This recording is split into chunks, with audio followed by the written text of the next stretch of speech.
Olá, boa noite. Está no ar o Jornal da Univates. Confira os destaques de hoje. Segundo lote da restituição do imposto de renda vai ser liberado esta semana. Conheça os riscos de utilizar anabolizantes e ainda safra de frutas cítricas. Inverno é época de laranja e bergamota. Isso e muito mais a partir de agora, aqui no Jornal da Univates, segunda edição.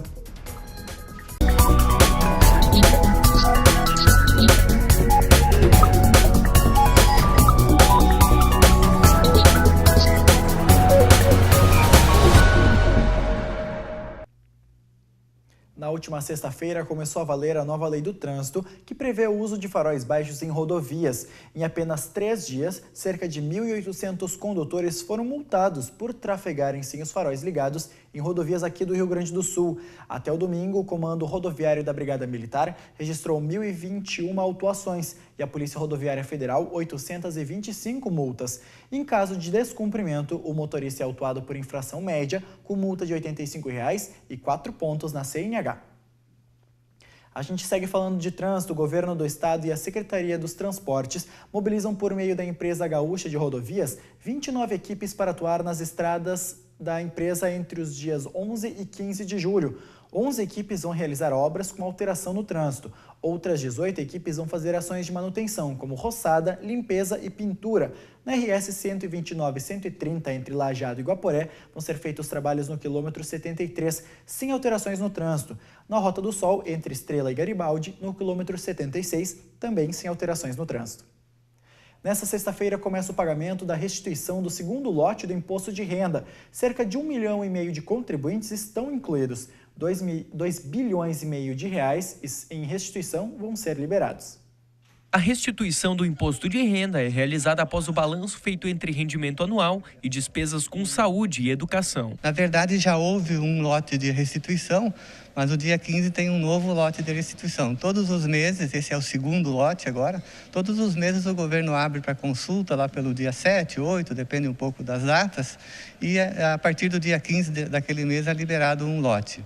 Começa a liberação pelos aposentados, pelos idosos e com quem tem portador de doença grave, e depois os lotes são normais, assim, todo mês uma quantidade. Recebe a restituição quem teve uma retenção maior que os rendimentos durante o ano. Isso pode advir de ter durante o ano algumas despesas médicas, algumas despesas que possibilitou deduzir, que não estavam previstas na folha de pagamento, ou então, às vezes, realmente a retenção sofre um pouco acima daquilo que é o devido. Os contribuintes que não sabem se receberão algum valor podem acessar o site da Receita Federal. Criando lá um código de acesso, ou quem tem o certificado digital, verificar se a declaração foi processada e se ela não tem pendência. Se tiver pendência, já é interessante verificar se é algum documento que não foi informado corretamente, às vezes algum rendimento que teve a informação errônea em função até do papel que se recebe, né? Então, se tiver alguma informação que foi colocada errada, já pode fazer a retificação da declaração e ela provavelmente vai ser processada posteriormente e vai ser liberada nos últimos lotes.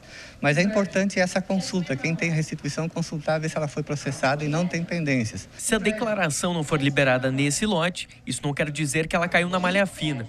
Ainda vão ser liberados mais 5 lotes até dezembro, um a cada mês. Já estão abertas as inscrições para o Credivates. O programa viabiliza o pagamento postergado de parte das semestralidades contratadas pelos alunos dos cursos de graduação e cursos técnicos da Univates. Os candidatos podem se inscrever até o dia 20 de agosto pelo site www.univates.br. A seguir a gente fala sobre safra de frutas cítricas. A gente volta depois do intervalo.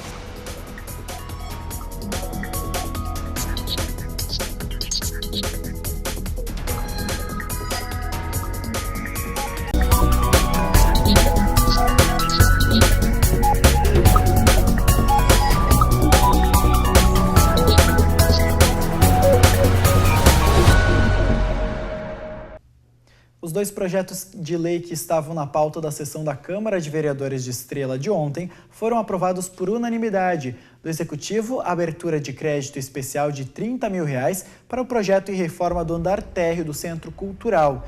E de autoria do vereador Marco Verman, do PV, denominação de Rua Érico Guilherme Sauer, a via pública situada no loteamento Nova Morada. O tradicional café colonial da Liga Feminina de Combate ao Câncer de Estrela acontece no próximo sábado. O evento vai ser no Salão da Oase, na comunidade evangélica. Além da integração, a festa deve arrecadar recursos para a entidade. Cerca de 80% dos alimentos e bebidas oferecidos são doados ou custeados e produzidos por parceiros da Liga. Os tickets ainda podem ser adquiridos com as voluntárias da Liga, na Secretaria da Comunidade Evangélica ou na sede da entidade por R$ 23. Laranja, bergamota, as frutas cítricas são tradicionais para os gaúchos durante o inverno.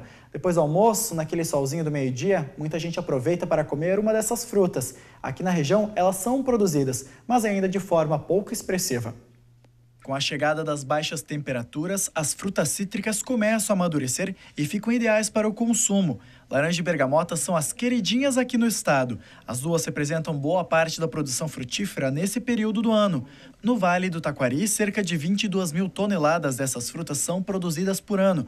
Mas isso não representa muito, afinal a fruticultura não é tão expressiva quanto outros setores da economia aqui na região. Dentro da fruticultura, aí sim, se nós pensarmos que os dois principais produtos da fruticultura são a uva e os cítricos, aí tem representatividade. Mas se compararmos com outras criações, como a parte de produção leiteira, frango e suíno, aí não, aí é menos. Mas tem uma grande importância nos municípios maiores produtores, como Arvorezinha, Antagorda, Putinga e Lópolis, da parte alta do Vale do Taquari. Ali tem um significado econômico maior. Além de pequena, a produção regional de cítricos ainda tem pouco valor agregado. Isso porque as frutas são vendidas in natura para o mercado consumidor. São pequenas propriedades de agricultura familiar que vendem o produto in natura ou para o consumo ao natural. A grande demanda hoje no Rio Grande do Sul é por bergamotas e laranjas para o consumo ao natural. Não há ainda uma estruturação de processamento dessas frutas cítricas para suco.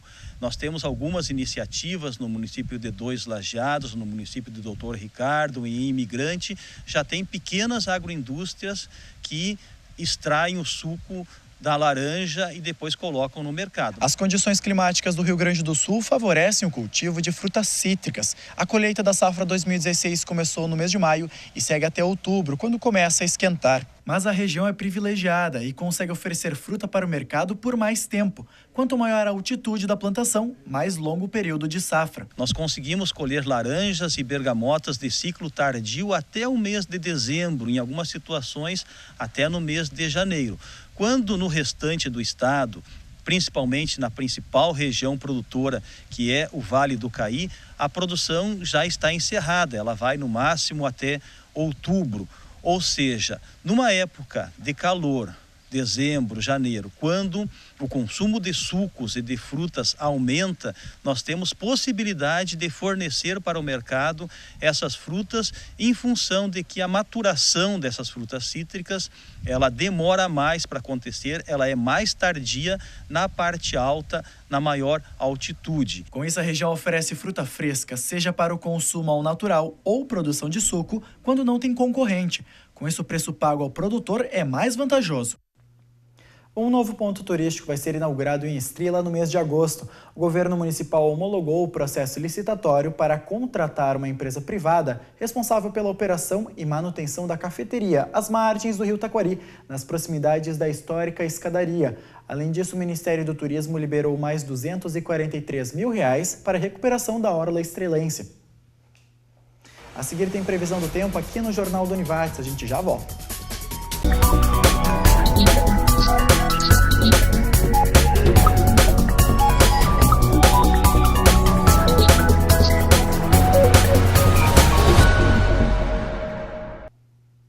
Apontada por especialistas como fundamental para o desenvolvimento municipal, a nova versão do plano diretor não deve ficar pronta em 2016. Cerca de 85% dos contribuintes em Lajeado quitaram o Estatuto das Cidades para alteração encerrando no fim do ano, o poder público garante ser inviável a conclusão.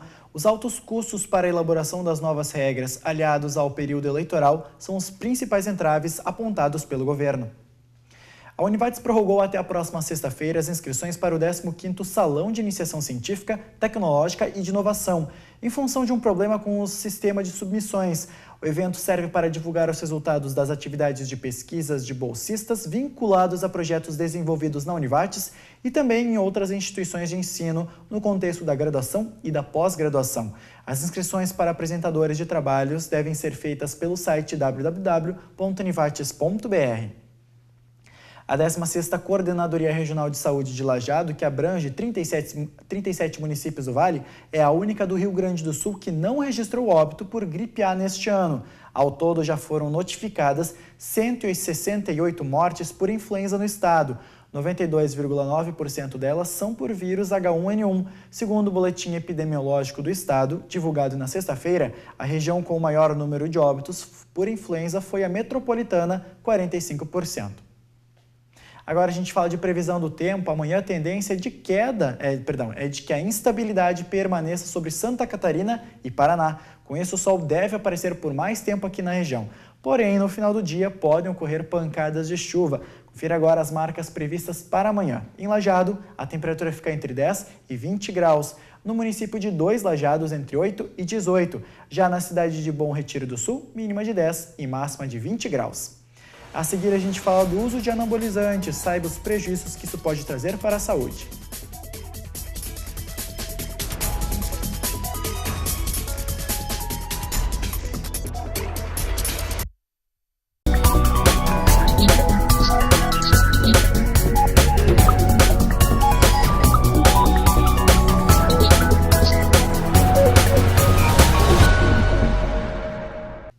O primeiro Congresso de Biotecnologia da Região Sul começa amanhã. O evento segue até sexta-feira. As atividades são realizadas pelo Programa de Pós-Graduação em Biotecnologia da Univates. O tema do evento é Cenário Atual e Perspectivas Futuras. O congresso deve reunir pesquisadores das diferentes áreas da biotecnologia em um diálogo sobre o cenário atual e futuro da área. Mais informações no site da Univates. Agora a gente fala de esporte. Depois de empatar em 3-3 com a CBF pela Liga Nacional de Futsal, a ALAF volta a enfrentar a equipe de Carlos Barbosa hoje à noite. Dessa vez, a partida pelo Estadual Série Ouro de Futsal. A partida começa às 8 horas da noite. A ALAF é a terceira colocada no grupo, atrás do Juventude e da CBF.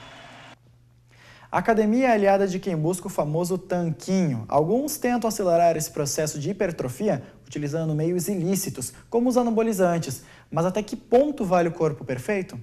Acelerar o processo de ganho de massa muscular é vontade de parte dos praticantes de musculação. Nesse momento que o anabolizante se faz presente. O anabolizante ele é o hormônio, né? Ele é o hormônio propriamente do corpo humano, só é usado uma dosagem mais elevada que pode trazer alguns malefícios para as pessoas, né? Um maior rendimento. Hoje tem muita questão da estética também, né? Então, talvez o maior rendimento para o esporte, uma estética, são as maiores procuras. Ele realmente acelera, né? Tem muito o biotipo da pessoa também, né? Tem pessoas que têm o biotipo para emagrecer, tem gente para ganhar massa muscular. Os principais interessados pelo anabolizante são adolescentes. Já tive casos de pessoas, principalmente adolescentes, buscando o anabolizante, né? A gente tenta explicar, eu como profissional da área da saúde também tento explicar um pouco o efeito adverso que esse anabolizante pode dar a essa pessoa. E aí a gente tenta encaminhar ela para uma alimentação mais saudável, né? Algo que vá fazer com que ela tenha um corpo mais natural. Porém, quando ela sabe que o tempo para alcançar o resultado vai ser mais longo com a suplementação, ela tenta buscar esse anabolizante, né? Os malefícios são maiores quando comparados aos benefícios. O que nós chamamos de efeitos indesejáveis ou reações que não são desejáveis e, portanto, adversas. Como, por exemplo, desde uma simples dor de cabeça até situações de carcinogenicidade. E são das mais diversas.